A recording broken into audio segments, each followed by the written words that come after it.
Welcome back sa ating channel. Naging mainit nga no sa sa mundo ng social media.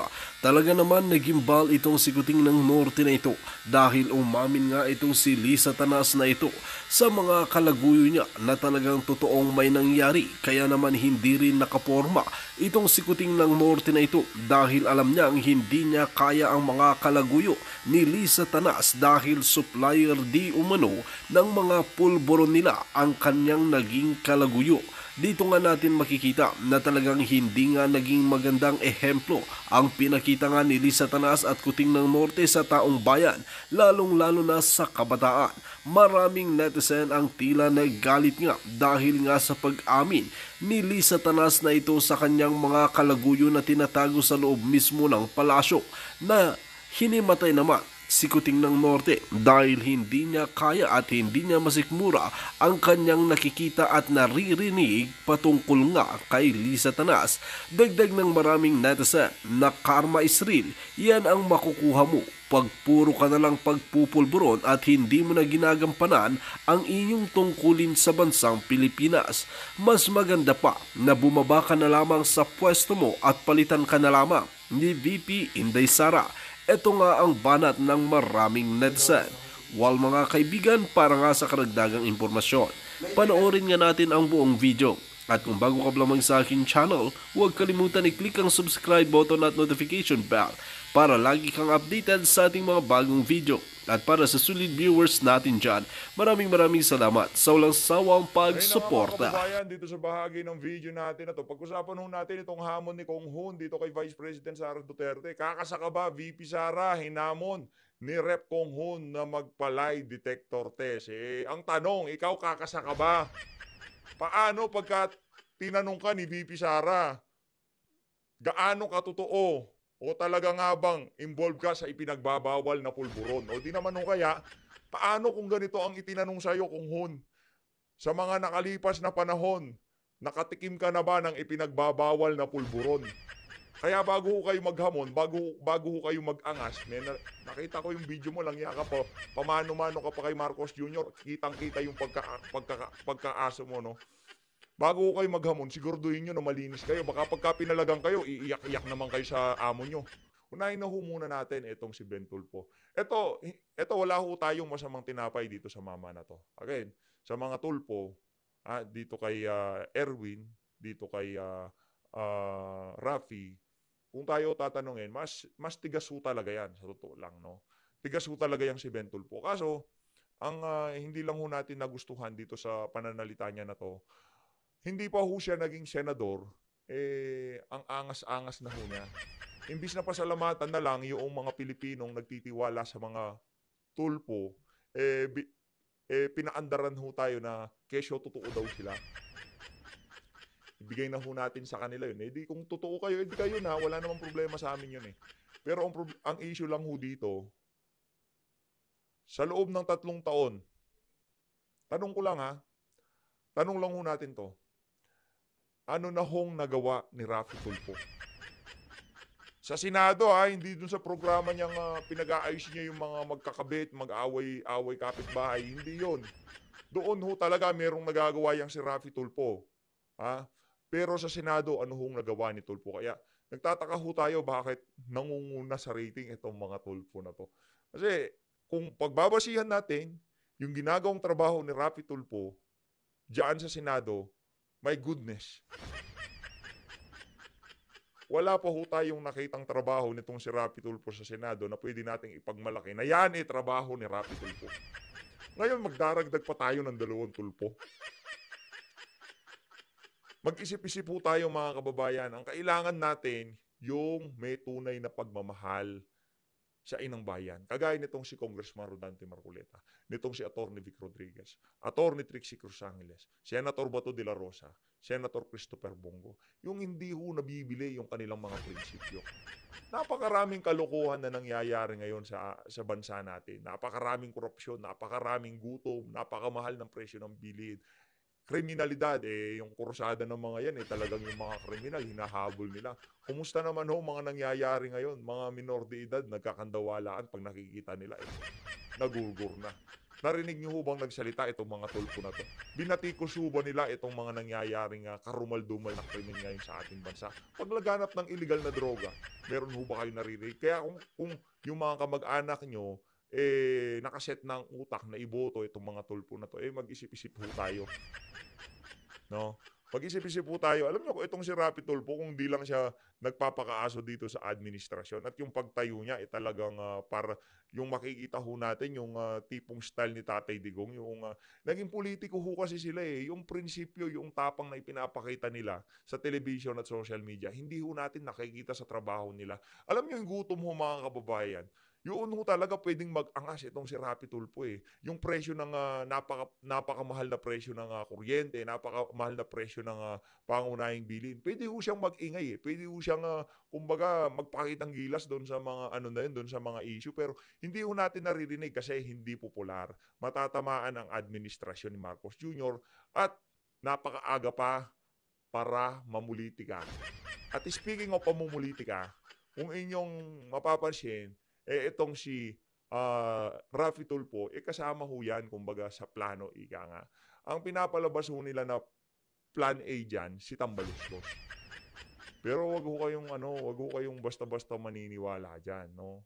Ang, baka ang mangyari ho nito kasi magpakatotoo ho tayo.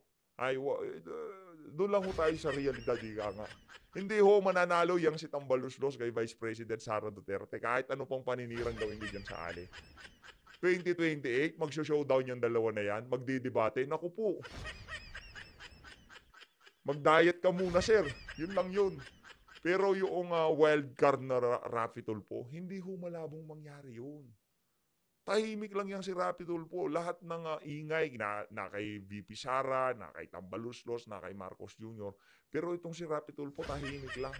Siya hong nakikinabang sa lahat ng ingay na nangyayari ngayon sa social media. Kayo mga kababayan, ano hong masasabi nyo dito sa ano na to? Dito sa senior nitong si Sir Ibi Ugalbot. Palakpakan mo muna natin, no? Shoutout dito kay Sir Ibi. Palakpakan.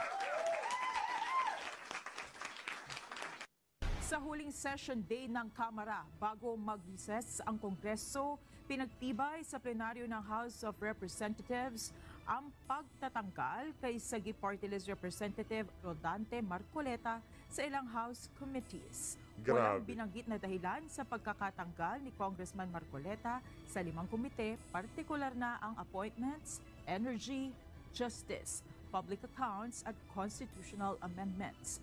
Dating Vice Chairperson ng House Energy at Justice Panel si Marcoleta. Ang mosyong ito ay inihain ni Deputy Majority Leader Iloilo City Representative Jam Baronta. Si Manila Teachers Party List Representative Virgilio Lacson naman ang hahalili sa membership ni Representative Marcoleta. Grabe yun. Grabe ho yung ginawa kay Kong Dante. Napakatindi ho ng mga committee na yon na kinalolooban, no, nitong si Kong Dante na tinanggal siya. Nakakalungkot. Mr. Speaker, on the part of the majority, I move to nominate and elect to the Commission on Appointment, to the Committee on Energy, to the Committee on Justice, to the Committee on Public Accounts, and Consi Amendments, Representative Virgilio Lacson, Vice Representative Rodante Marcoleta. So moved, Mr. Is there any objection? Chair hears none. Motion is approved. Bilis, no? Talaga. Kilalang taga-suporta ni Vice President Sara Duterte si Congressman Marcoleta. Nito lamang din buwan ng Setyembre nang tanggalin sa pagiging Vice Chairperson at miyembro ng House Committee on Good Government and Public Accountability ang kongresista. Naniniwala si Congressman Marcoleta tinanggal siya sa House Committees dahil sa paninindigan nito sa mga umiiral na panuntunan, regulasyon at standards ng parliamentary practice.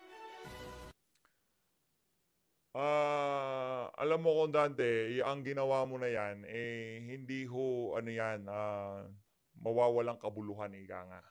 nakatatak ho sa utak ng bawat Pilipino na naghahanap ng tunay na pagbabago, yung mga ginawa na yan nitong si Congressman Rodante Marcoleta. Yung pagkakatanggal niya dyan sa mga komite na yan, hindi ho ibig sabihin na tapos na ang laban, ika nga. Nag-uumpisa pa lang ho tayo. Rekta ho tayo dito mga kababayan noong tinanong itong si VP Sara kaugnay doon sa video. Ito, pakinggan ho natin itong si Vice President Sara Duterte. Ito yun, Inquirer ito, yung kinuha ko. Pero I think kinary din siya ng iba't ibang media outlets. The impeachment is especially on the misuse of public funds and technical malversation and violating the 1987 Constitution because a government official is bound to follow the Constitution. So last year pa lang, meron na siyang grounds for impeachment. Kaya sinasabi ko, ginagawa nila ng paraan, pumasok lahat nung kailangan nila doon sa pinag-usapan nila na grounds. And then yes, nagsalita, kanina sinabi ko, one track is impeachment, nandito si Castro, nandito si Trillanes. Sino, alam ko kung sino, pero hindi ko siya masabi. At the proper time, siguro, pag lumabas na yung story about sa kanya, sasabihin ko yung lahat ng alam ko. Pero hindi pa kasi lumalabas dito sa hearing yung pangalan niya eh. So, pag merong nagsalita dyan about sa kanya, sasagutin ko, sasabihin ko kung sino. So, iisa lang ang handler ni Risa Ontiveros, ni Sunny Trillanes, at ni Franz Castro. Although si Franz, parang I think she's serving two masters. Iisa lang ho ang handler. Iisa lang ho yung handler ng mga yan. No? Hindi siya direct doon sa isa. Dito lang siya sa isa. Isa lang ang handler nilang tatlo.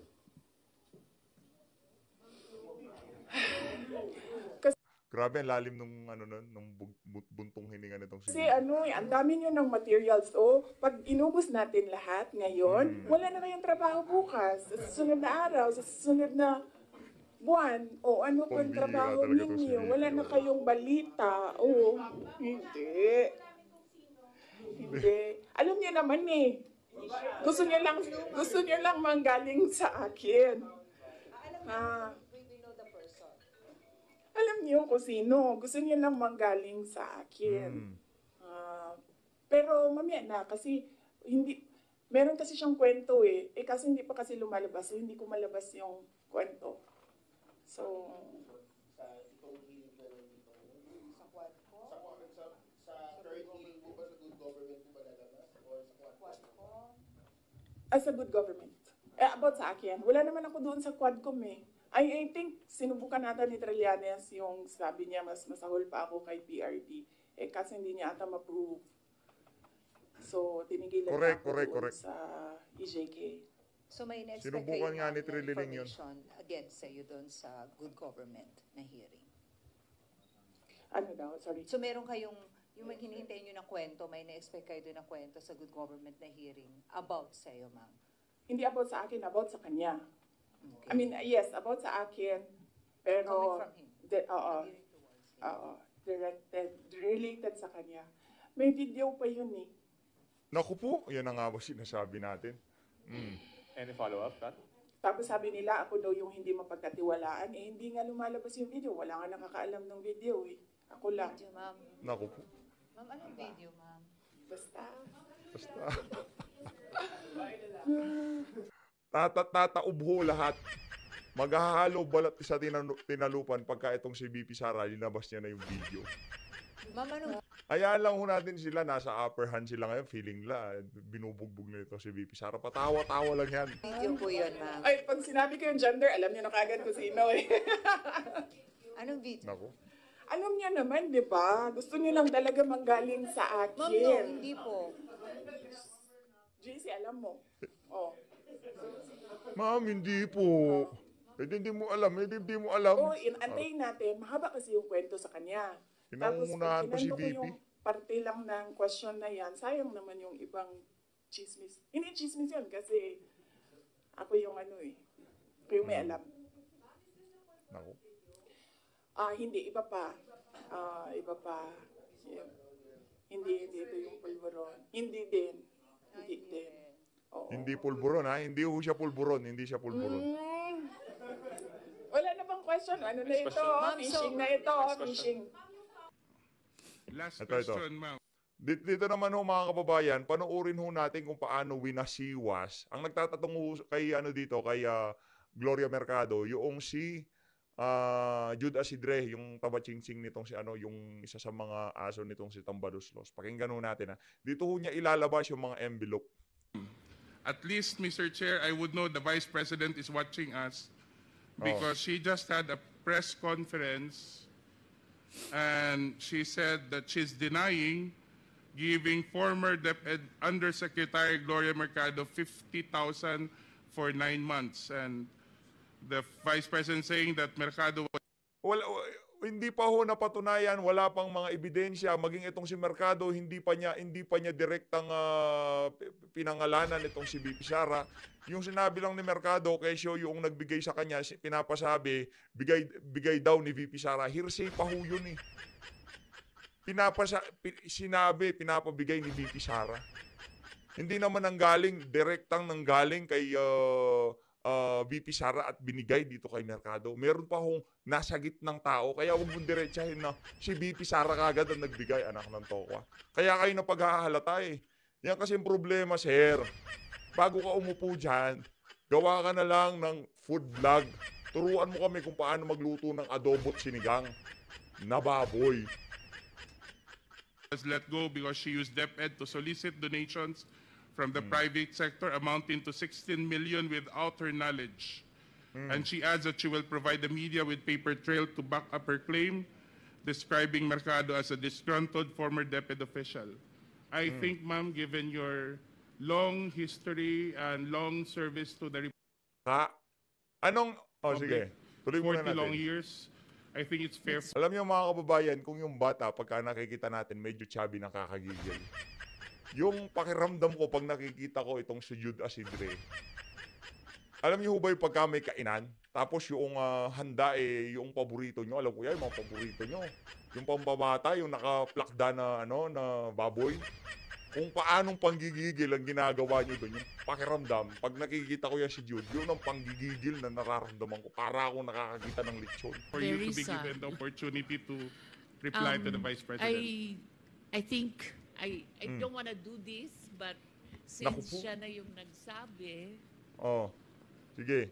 i-turn over ko na yung envelope. Envelope. Envelope, meron bang lagda dyan si VP Sara? Meron bang nakalagay dyan from VP, from Secretary of Department of Education to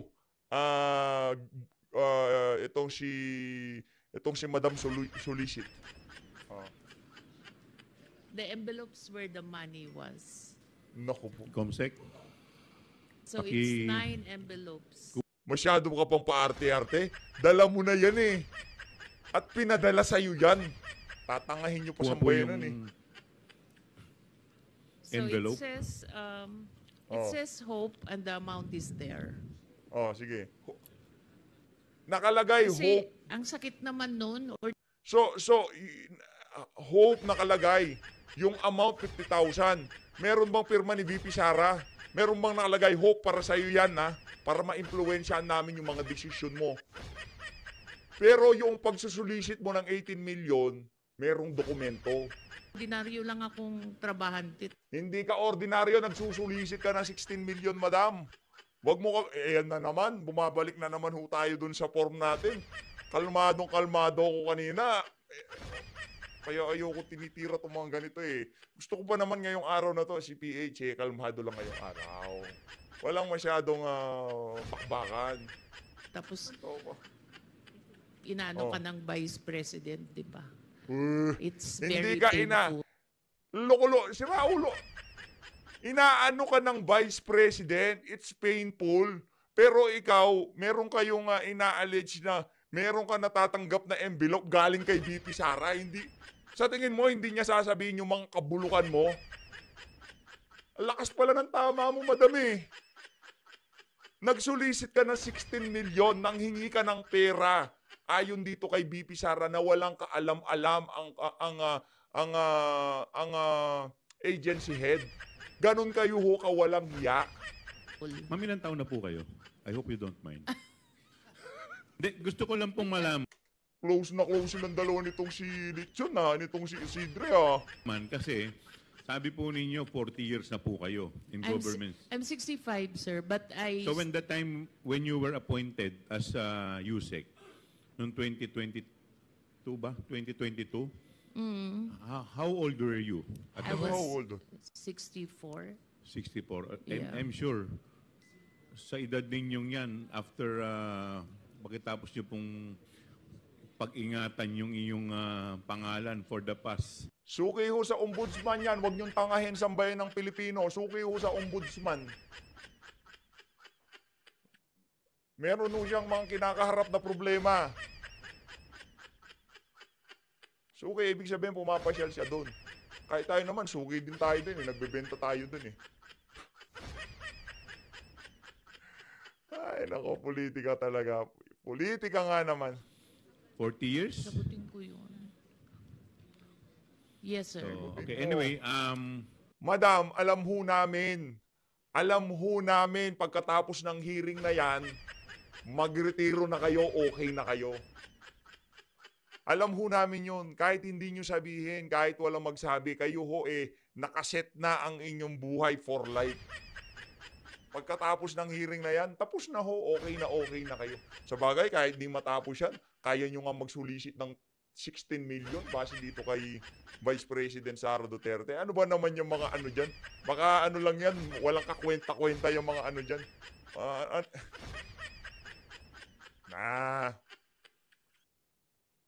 Mr. Chairman. Mr. Chairman. Itong si Karapalil Walhati, itong si pangalan ito, Kareps Paduano. Mr. Chairman. Mr. Chairman, dito po ako. ay, Mr. Chair, can I continue first? Congressman, wait, before I recognize Congressman Paduano, ma'am, lulundagin Congressman Marcoleta, you are... Ito si Kong Dante na ho. Dito na ho, alam na ho niya. Alam niyo, nabasag ang puso natin dito eh. Alam na niya na wala siyang kakampi. Alam na niya na yung papasukin niya kural ng mga leon. Kural ng mga, hindi, mali pala. Kural ng mga, ano ba yung pinakatusong hayop sa buong mundo. Basta yun ang pinasok nitong si Congressman Rodante Marcoleta. Pero yung pagiging leon at tigre, pagiging agila nitong si Kong Dante, dito ho natin nakita. At humilib tayo dito sa ginawa na to ni Congressman Rodante Marcoleta. Sa totoo lang, ayaw ko na hong panoorin to eh. Kasi yung tipong wala man lamang yung tumayo para sa tama. Alam naman ng mga congressman dyan sa House of Representatives na yung ginagawa nila na yan, wala na, malayo na sa katotohanan, ika nga. Pero pinagpapatuloy lang ho nila para masatisfy yung kagustuhan ng kanilang Diyos dyan sa House. Not a member of this committee, so therefore you are not allowed. Nako. I think, Mr. Chair, we have yet to resolve that. Because, as you said in the last hearing, my removal as a vice chair of this committee was a plenary action. And therefore, there should be a plenary action to remove me as a member of this committee. I would like to believe, Mr. Chair, that when I was installed as a vice chair of this committee, it presupposes membership. I am supposed to be deemed a member because if I were not a member, I cannot be appointed as a vice chair.